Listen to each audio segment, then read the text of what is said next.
Hey there, future English speakers, Trevor Noah here, and boy, do I have a story for you. Picture this, a world where you can chat with anyone, anywhere, anytime. That's the power of English, folks. It's not just a language, it's a golden ticket to the global party. And trust me, you want to be at this party. Now I know what you're thinking, Trevor, English is hard. Well, so is trying to order a coffee in a country where you don't speak the language. Trust me, I've been there. But here's the thing, mastering English is like learning to ride a bike. At first you might wobble and fall, but once you get it, you'll be zooming around the world like a linguistic superhero. So buckle up, because we're about to embark on a wild ride through the wonderful world of English. Alright, let's talk grammar. Now I know what you're thinking. Grammar? Ugh, boring, but hear me out. Grammar is like the skeleton of language. Without it, we'd just be a blob of words flopping around making no sense. And trust me, as someone who's had to learn multiple languages, I can tell you that English grammar is not as scary as it seems. Let's start with the basics. Subject, verb, object. That's the holy trinity of English sentences. I eat pizza. There you go. You've just made a grammatically correct sentence. You're the subject, the doer, eat is the verb, the action, and pizza is the object, the receiver of the action. Simple, right? Now let's spice it up a bit. I enthusiastically devour delicious pizza. Same structure, fancier words. See, you're already leveling up. And remember, practice makes perfect. The more you use these structures, the more natural they'll become. Now let's talk pronunciation. This is where the rubber meets the road in English speaking. It's one thing to know the words, but it's another to make them dance off your tongue like a native speaker. But don't worry, I've got your back. We're going to tackle this together, and by the end you'll be pronouncing squirrel like you've been saying it since birth. First things first, the English alphabet. It might look familiar, but don't be fooled. English has some sneaky sounds that might not exist in your language. Take the th sound, for example. It's not a T, it's not an F, it's somewhere in between. Try this, put your tongue between your teeth and blow. Congratulations, you've just made the th sound. Now try saying the think and throw. Let's move on to vowels. English has a lot of them and they can be tricky. But here's the secret sauce of English pronunciation: stress and intonation. Remember, confidence is key. Even if you don't get it perfect, speak loudly and proudly. Alright, vocabulary time. Now I know what you're thinking. Trevor, there are over 1 million words in English. How am I supposed to learn them all? Well, good news, you don't have to. Let's focus on the essentials, the words that'll get you through your day-to-day life like a linguistic ninja. First up, greetings and pleasantries. Hello, goodbye, please, thank you, you're welcome. These are your social lubricants, folks. They'll smooth out any interaction and make you sound polite and friendly. And here's a pro tip. How are you? Is often used as a greeting, not an actual question. So when someone asks you this, a simple, I'm fine, thanks, and you will do the trick. No need to launch into a detailed account of your day. Next, let's talk about everyday objects. Phone, computer, car, house, food, drink. These are your bread and butter words. They're the building blocks of daily conversation. And don't forget about numbers. Being able to count, tell time, and handle money is crucial. Practice saying phone numbers, addresses, and prices. Trust me, it'll come in handy when you're trying to order that pizza at 2 a.m. Section 5. Common phrases, speak like a local. Now let's dive into the fun stuff. Common phrases and idioms. These are the building blocks of everyday conversation and can really help you connect with native speakers. This is where English gets really interesting, folks. It's not just about grammar and vocabulary, it's about the way people actually speak. These are the expressions that'll make you sound like you've been speaking English since you were knee-high to a grasshopper. They add color and personality to your speech. Let's start with some everyday phrases. These are the phrases you'll hear and use all the time. What's up? Is a casual way of asking how are you? Or what's going on? It's a great way to start a conversation. If someone asks you this, you can respond with not much or just chilling. These responses show that you're relaxed and friendly. And if you want to agree with someone, don't just say yes. There are so many more interesting ways to show agreement. Throw in a totally or absolutely or even a you bet. These phrases show enthusiasm and make your agreement sound more genuine. These little phrases add flavor to your English and make you sound more natural. Now let's talk idioms. Idioms are a fun and challenging part of learning English. These are phrases that don't mean exactly what they say.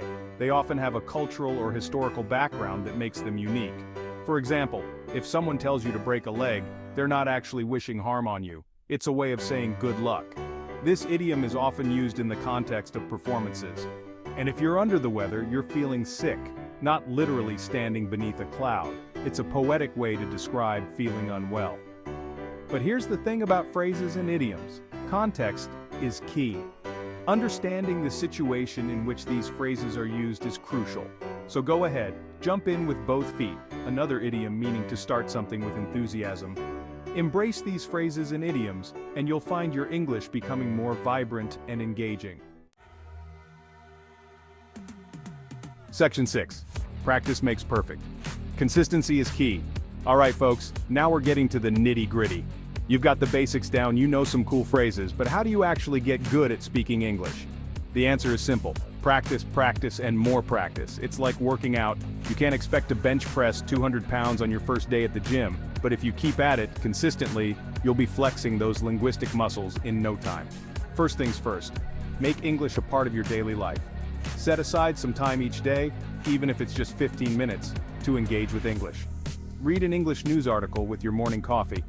Listen to an English podcast on your commute. Watch an English TV show before bed. The key is consistency. It's better to practice a little bit every day than to cram for hours once a week.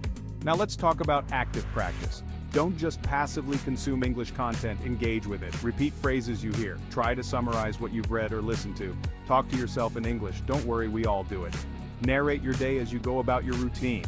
But here's the real secret to mastering English. You've got to use it with real people. The more you use English, the more comfortable you'll become. Another great way to practice is by keeping a journal in English. Write about your day, your thoughts, or even your goals. Utilize language learning apps that offer interactive exercises and quizzes. These can be a fun way to reinforce what you've learned. Try following tutorials in English, whether it's for cooking, crafting, or any other hobby you enjoy. This way, you're learning and having fun at the same time. Join online forums or social media groups where you can discuss topics of interest in English. Engaging in written conversations can also boost your confidence. Look for local language exchange meetups or clubs. These are fantastic opportunities to practice speaking with others who are also learning. Remember, the journey to fluency is a marathon, not a sprint. Celebrate your progress, no matter how small.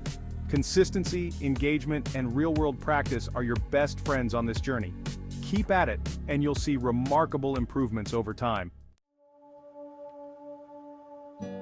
Section 7. Listening skills, the silent partner of speaking. Now let's talk about something that often gets overlooked in language learning listening. You might be thinking, but Trevor, this is about speaking English. Well, my friends, speaking and listening are two sides of the same coin. You can't have a conversation if you can't understand what the other person is saying. Plus, listening is how you pick up new vocabulary, phrases, and that all-important accent. So, how do we become better listeners? First, immerse yourself in English. Turn on English radio in the background while you're doing chores. Watch English YouTube videos. Listen to English podcasts. The goal is to get your ears used to the sounds and rhythms of the language. At first it might sound like a jumble of noise, but trust me, your brain is working hard to make sense of it all, even if you don't realize it.